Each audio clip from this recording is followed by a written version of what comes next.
Hey guys, it's Misty, athlete mental health coach, entrepreneur, and author of this book, The Athlete Mental Health Playbook. So today we're going to talk about reasons why people might not want to open up about their mental health, specifically athletes, and what they can do about it. So a few really common reasons. This is not an exhaustive list, by the way, of every single reason, but there's a few reasons that I typically hear why people have problems opening up, all right? So the first one is through their family or their culture or their peers or whatever it was, somewhere in their inner circle, at some point, they learned that you're not supposed to talk about your emotions. You're supposed to just bury that deep, and you're supposed to deal with your problems on your own and not talk about them and not carry on with that with anybody else, right? It's sort of like an independent process, deal with it and move on, okay? Number two is in the world of sports itself, there's an entire generation, mine included, where we learned things like when you have emotions, you gotta walk it off, right? So in sports, we learn things like that. And if you were to cry, you might have been called a baby, you might have been called weak, you might have been called soft, or any other number of things that I'm not gonna say here on camera, but you know what I'm talking about. So there's another reason, right? You'd be completely and totally ridiculed for crying and showing any kind of emotions that would be deemed as quote unquote weak, right? Okay. Another reason, so there's two reasons so far. Another reason that someone might not open up about their mental health is that they're, for one reason or another, they're scared. They're scared of that vulnerability. They're scared of putting themselves out there, right? Another reason might be that because they are an athlete, they think that everybody else around them thinks that they're really tough and somehow superhuman, so they have to walk around like they can handle anything and everything because they're some incredibly superhuman athlete, and therefore they don't have emotions and things cannot get to them, right? I've met those type of people too.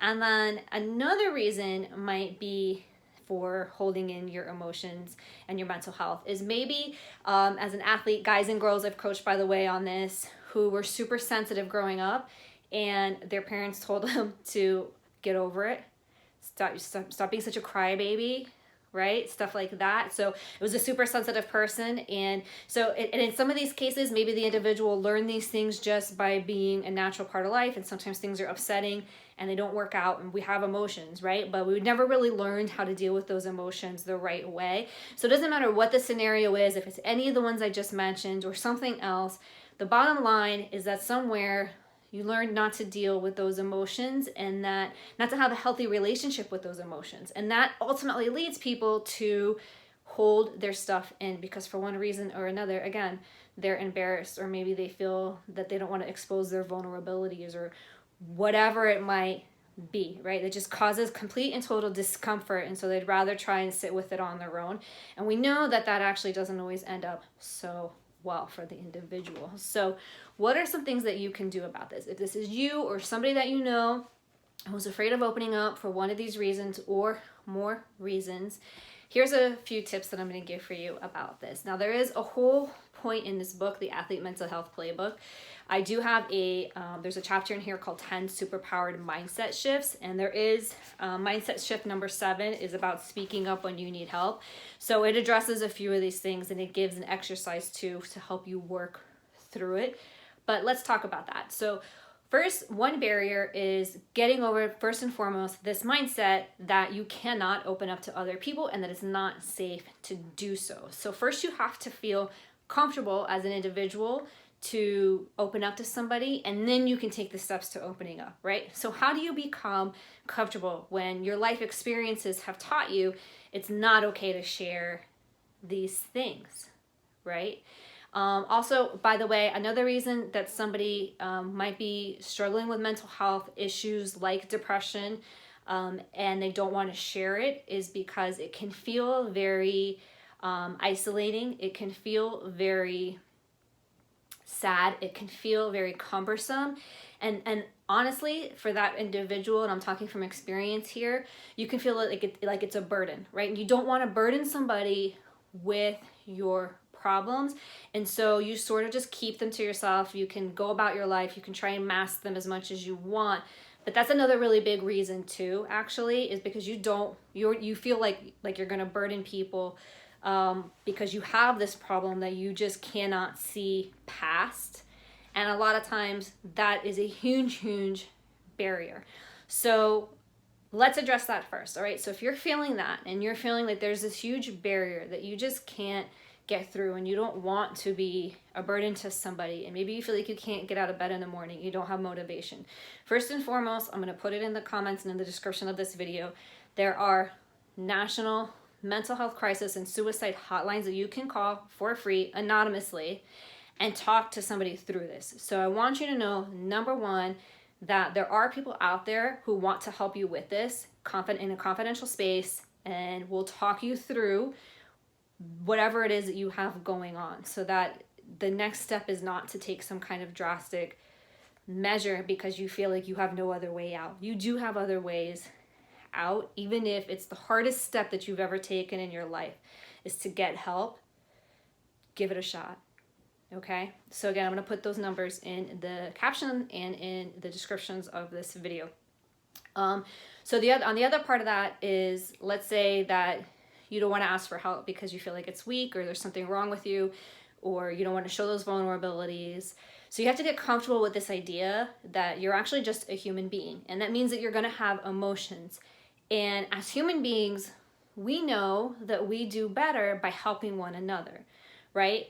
Nobody can do everything on their own, right? Our entire world, there's no part of our piece of our world that you can look at and say, oh, okay, that person did this 110% entirely on their own. Even people who rule countries have a team, right? That's just the way it is. Nobody does everything on their own. So if you can take that and apply it to the fact that, okay, I'm human, I have emotions, and it's okay for me to get help and build myself a team the same way that I build a team for my body, by the way, right? For my nutrition, for my training, for my physical therapy, for whatever else it might be. Building a team for your mental wellness is a completely acceptable and really awesome part of your team to build. So beginning to become comfortable with that, and if you need to use things like affirmations, do it. So what do I mean by that? You can come up with affirmations like, it's okay to have emotions. It's okay to open up to some people. It's okay to seek help. And that might sound really silly to you and really cheesy, but trust me, if you take those or something like it, again, in the book, there's actually an entire exercise on how to transform negative thought habits. So you can actually change these thought habits of yours, by the way. So let's say you want to do that and you're going to use affirmations to do it. It seems really cheesy because if you're just like, oh, okay, yeah, I have emotions like everybody else, it's not really hitting home. But if you say it over and over again enough, if you meditate on it, if you write it 100 times a day, eventually, if you're consistent with it and you're disciplined with it and you really want it, it's going to stick, okay? So it's going to start to shift that mentality, all right? The next step that I would tell you to do is go ahead and just open up. So how do you do that? Find somebody that you trust. I wouldn't go and just pick any old friend, by the way, because a friend or a peer, sometimes they'll just tell you things that they think you want to hear because they're your friend, and that's what friends do. So then not everybody is qualified to help you walk through these problems, but if you go to a coach, if you go to a religious leader, if you go to a mental health professional, if you go to whomever it might be that you feel that you can trust, and open up to them. And so how do you do that? You can write a script out ahead of time, and you can text it, or you can just have it there in front of you. It can be just something simple as like, hey, so-and-so, I'll say coach, hey, so-and-so, or hey, coach, not feeling great today. I'm having some problems. Do you mind if I give you a call? Or can we just talk for a few minutes? I just need somebody to just talk to real quick. And believe it or not, just that act, just that simple act, even if that conversation doesn't solve all your problems, just that act of opening up to somebody is going to begin to open up your heart chakra. It's going to begin to open up your body. It's going to begin to open up your mind. It's going to begin to open up your soul. It's going to begin to open up your emotions. All these windows that might sound kind of scary, but they're actually really cool, are going to open up little by little.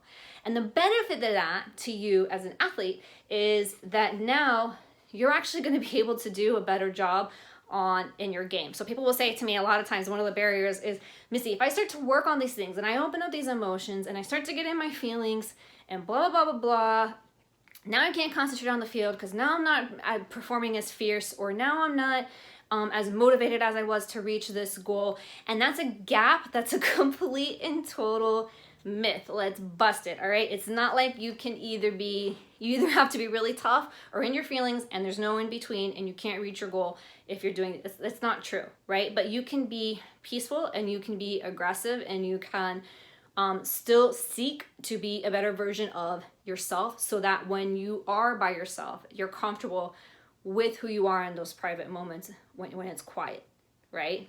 If you get what I'm saying, you're going to be okay, you're okay, and you're comfortable in those moments. Because if you're not okay and comfortable in those moments when you're quiet and by yourself, there's probably something more to look into, because what's going on with that? Why can't you just sit with yourself? So anyhow, all that to say, these are things that are going to help you. By the way, if you don't believe me in any of this stuff, look up the words, Google the words meditation and Kobe Bryant, or meditation and Michael Jordan. I can't believe I just forgot his name for a second.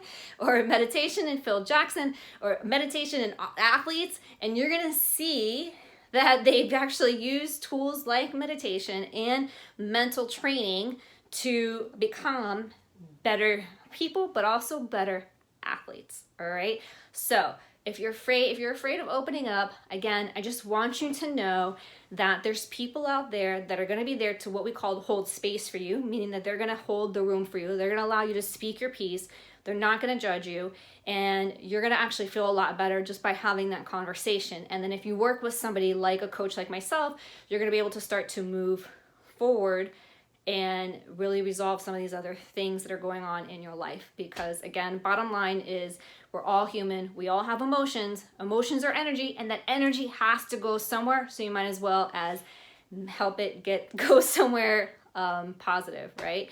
Instead of channeling it into something negative like anger or something else that might come along the way. All right. So I know I said a lot in this video. There's so much more that we could talk about with this. If you're interested in that, you can actually pick up this book for free at athletementalhealthplaybook.com. That's right. You can pick up for free. It's going to do things like help you get comfortable with yourself, comfortable speaking about your emotions. It's going to give you permission to speak up about those emotions. It's going to help you resolve inner conflict. It's going to help you overcome worry and fear.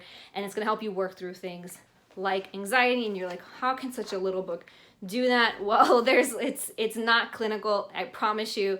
It's very, like, I don't want to say casual, but it's written in a way that's approachable, and there is lots of exercise in here. It's interactive, in other words, so you can actually walk away with something tangible instead of just reading stuff and not knowing what to do with it, because that's the worst, isn't it? All right, so again, athletementalhealthplaybook.com, and go check that out, and I will see you soon. You can find me on social media at The Misty Buck, and that's THE Misty Buck. Thanks, guys.